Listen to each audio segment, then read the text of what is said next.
How's it going, guys? Welcome back to another video. Today we are going to be going through the best and the worst case scenarios for the Vancouver Canucks this upcoming season, the 2025-2026 season. So I have four of each.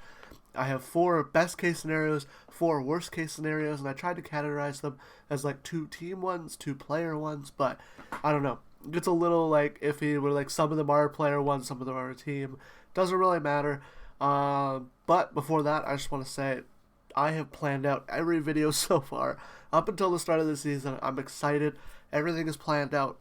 So much stress has lifted off my shoulders. Like this off season, it's been a little tough as a new content creator, trying to understand how to create content, how to categorize it, like what videos I should make, what videos I shouldn't make. I finally got it down to now where we're gonna go into the start of the season, and we got this week's in CanucksLand happening.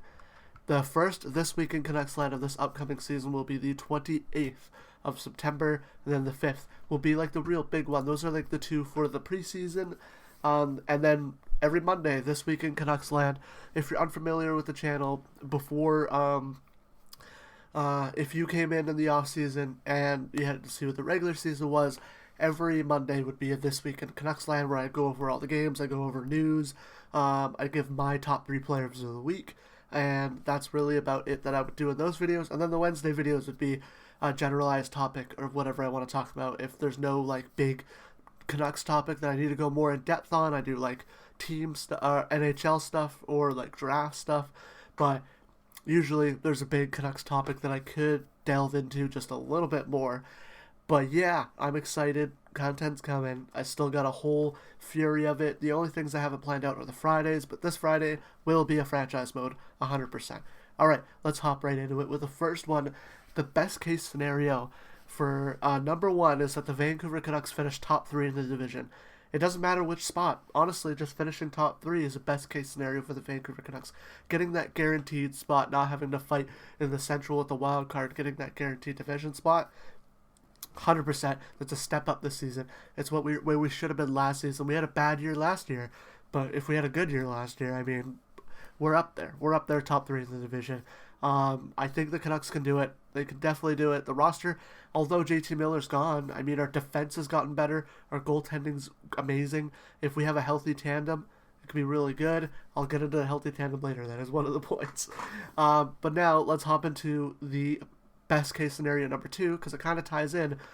We make it to the second round of the playoffs. I mean, this is like a definitely. Like, we made it to the second round when we did really good the year prior. Not this past season, but the season before, obviously. When we had our amazing year, finished first in the Pacific, we went to the second round and we're one win away from going to the Eastern Conference Finals. So getting back to that second round is step number 1 to getting back to where we were. And then the following, even if we lose in the second round, the following season, the next goal is to get past that. But getting back to where we were is bare minimum, I feel like, but it's also best case scenario because of how many things that can go wrong this season, because we saw what could go wrong last season. So getting back to where we were is a best case scenario as long as we push forward after that, the next upcoming season, and get better. Now, into a worst case scenario is that we miss the playoffs but fail to be in lottery contention. Now, if we miss the playoffs and we have the most horrible year of all time and everybody gets hurt, we're playing an AHL team, and we basically drop all the way to the bottom 5 in the division, and we win the draft lottery and get Gavin McKenna, I don't think Quinn Hughes would look at that and be like, I don't want to be a part of this team anymore, because he'd be like, everyone got hurt, everything went wrong. We have a really good player now. We have Gavin McKenna. Or even if Quinn Hughes leaves, we have a guy like Gavin McKenna. We still have a solid defense. And we have the money to go spend on getting a better defenseman. But still, we need to be in the playoffs. We need to contend for the playoffs. We can't be a middling team like we have been these past few seasons, like we were last year, where we were outside the playoffs, but we weren't low enough to be in lottery contention or something like that. We need the first overall pick if we're not making the playoffs. But Vancouver Canucks, they never win the lottery. We're never gonna win the lottery. That's just our luck. But if we make the playoffs, we don't have to worry about the lottery. Best case scenario number 3. This is a definite if we want a good season for the Vancouver Canucks, and that is Demko stays healthy and he splits the games with Lankinen. Probably close to a 41-41 split for those 50-50. Demko could play a little bit more, obviously, if he's healthy and he's playing good. Demko will definitely be put in a tiny bit more, but I don't think we should overplay him, especially with how Lankinen showed that he can play really good with a larger capacity, like a larger use. Lankinen will be such a good backup for Demko at this moment, just on base of the fact that Demko needs a little bit of time to just stay off the ice and not get hurt and show that he can continue to play the way he can play consistently and play healthy. And then next season, you could start experimenting by bringing Lankinen's workload a little bit down, or you could keep it 50-50 and maybe it helps Demko become fully healthy, 100% healthy. And then if Lankinen, you have to move Lankinen for cap space, we need a backup who's younger, who's going to take up less time. Demko has to take up more of those games. Then he's ready to go take up more of those games. So Demko not only has to stay healthy and play at 100%, he's got to have that 50-50 split with Kevin Lankinen, just due to the fact that we need Demko healthy. It will help. Lankinen plays great. If Lankinen starts struggling a little bit, if Demko doesn't get hurt, like Demko can obviously take those games. So yeah, that is like best case scenario for the Vancouver Canucks. But we'll move into the worst case scenario is that Demko gets hurt all year yet again. He plays like 20 games. His numbers slip yet again, and Kevin Lankinen has to take on a huge workload. And we don't have a guy like Artur Shilovs to really help with that. We do have Nikita Tolopilo. It'll be exciting to see how he does this upcoming season. I obviously think that he takes maybe 5 games, maybe 7 games this upcoming season, maybe later in the latter half, try to save Demko for the playoffs a little bit. We're putting a more Lankinen Tolopilo group out there. That's just a maybe. I mean, I think we can call up a third goaltender and have him up on the roster for a little bit, and then we'll feel safe to put him back down to Abbotsford. But maybe there's always the day-to-day stuff that could happen, and Lankinen gets hurt. Demko, he's played 2 in a row. We want to put Tolopilo in. Maybe he gets 5 games this season. It'd be exciting to see how he does. It's exciting to see how he does as the full-time starter for Abbotsford, even though he does kind of take over that role just a little bit with how Shilovs was playing in the NHL so much. I mean, he'd only played, 10 games, but Shilovs was up there for a while. But yeah, this goaltending tandem, they need to stay healthy, Demko especially, and they have to consistently play. And if they do, they could be one of the best tandems in the league. All right, worst case scenario number 3. We're back into another worst case scenario. No forward puts up over 60 points in back-to-back seasons. I mean, we hit 50, but 2 players hit 50 last year, and that was Garland and Besser. We need consistent scoring, and we need above scoring. We need 60 points. I think Garland can hit 60 points. I think Besser can hit 60 points. That's 10 more than they did this past season. If they have a good year, they could definitely reach that. Pettersson obviously has to get over 60 points. I think Evander Kane could reach it, maybe. Hedl and Kane are the ones where it's like maybe. I think Hronek could definitely reach it.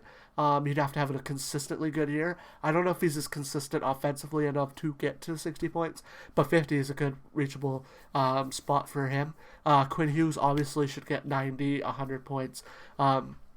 Pettersson has to get above 60. He's the next point, so I'm trying to stay away from talking about him. Jake DeBrusk could obviously hit 50 points. He hit 48 last season. He could hit 50. If he hits 60, that's amazing. I would love to see Jake DeBrusk hit 60 points, but I do think 55 is a nice little mark for him at this point. Now to best case number 4, the last best case scenario. Pettersson has to get above 60 points, but I think Pettersson, best case scenario, puts up 82 or more points. Point per game or more. He needs to play to that level, and this next season, a point per game season, would be totally fine if we make the playoffs. Everything goes well. Pettersson gets point per game, and then next season he bounces back, and then he gets 100, 100, 100, 100, or 90, 100, 100. You know what I mean? Sticking in that 90 to 100 range after this upcoming season if he only hits 82 or, 85, just under 90, right? He needs to take a step forward in his coming back, have that bounce back step, go up to 82 points, and then he needs to continue to push. But if he can go up to 100 right away and play like the Pettersson we all know he can be, That would be amazing. But for my sake, best case scenario, Pettersson's above point per game. Uh, okay scenario, above 70, right? Get above 60 points is minimum. You should Pettersson 100% should get above 60 points. 70 points that's a decently bounce back season. Above 82, that's a bounce back season. 90, 100, that is Pettersson. But all right, let's get into the last one. Worst case scenario number 4, the last scenario that we have is that the young players fail to transition to the NHL. This one's bigger than I think a lot of people might think. The young players like Ratu, the young players like Carlson, the young players like Sasson, Baines, they go in, they kind of have to fill in those depth roles, and those are roles that have to be consistently well played. They have to know how to play those roles. They have to go in and day out, play those roles. Because even if your depth is struggling, when your depth struggles, you just have that top heaviness, and you don't really have that bottom part of the team that can really help it solidify the whole team. So if those players fail to transition, then not only is their development going to be stunted, but this team could end up struggling. Just the fact that, it could get so top heavy that teams could really take advantage of those bottom lines because they didn't, transition well enough, and the players just struggle in the NHL, and they don't look like NHL players, and we don't have those spots to fill up with players that maybe are more NHL ready, right? Like guys like Dakota Joshua, who we could have had. Like, I understand trading him for cap space, right? But having a guy like Dakota Joshua who consistently day in and day out knows how to play his role, and although is a little expensive, you can put him in that lineup and know that he's going to put up a good game, no matter if he's not putting up points. He's going out there making hits, making plays. We need these young guys to step up. I fully believe that they can step up. Same with guys like Lekkerimäki, who have to move into the top 6 immediately because they're just so offensively talented. Aatu Ratu, he needs to take a big step up. I think if he hits 30 points this season, then boom, big step up, third liner, and then see how he goes from there. He's only 22, turning 23 this season, right? Maybe Willander. He has to, even not in the NHL, he has to take a big jump in the AHL and show that he can play at this pro hockey. The Canucks need that consistent and good farm system no matter what. No matter how good of a team you are, you need that good farm system. But the big part is that they can transition to the NHL. So I'm hoping those guys, DPD, we already know he can transition well. Mancini is a guy who looks pretty good. We still need to see a little bit more. Carlson, Baines, Sasson, those are guys that definitely need to see a little bit more. Ratu, we see that he can do it, and I think that he just needs to consistently prove that he can do it. I think 30 points is relatively fair for consistently showing that he can do it. Just has to jump into a third-line role. We're not expecting him to be the second-line center replacement, but in the future he could end up being that second-line center replacement. All right. That is it. I have rambled for a little bit. I got through the list that I had created. Those are 8 of the best and worst case scenarios for the Vancouver Canucks this upcoming season. Let me know what you guys think. Do you guys agree? Do you guys disagree? What do you think is your best case scenarios? What do you think is your worst case scenarios? Maybe if you think that top 2 in the division is best case, maybe you think that at least just being in the top 5 of the lottery and being in there is good enough, even if we're not number 1. Let me know in the comments. Thanks. Other than that, thanks for watching. I'll see you guys in the next one. Check out these videos up here. The video on your right is the video from Monday. The video on your left is the video from Friday, the podcast. Go check that out. And I'll see you guys on Friday for franchise mode. Bye.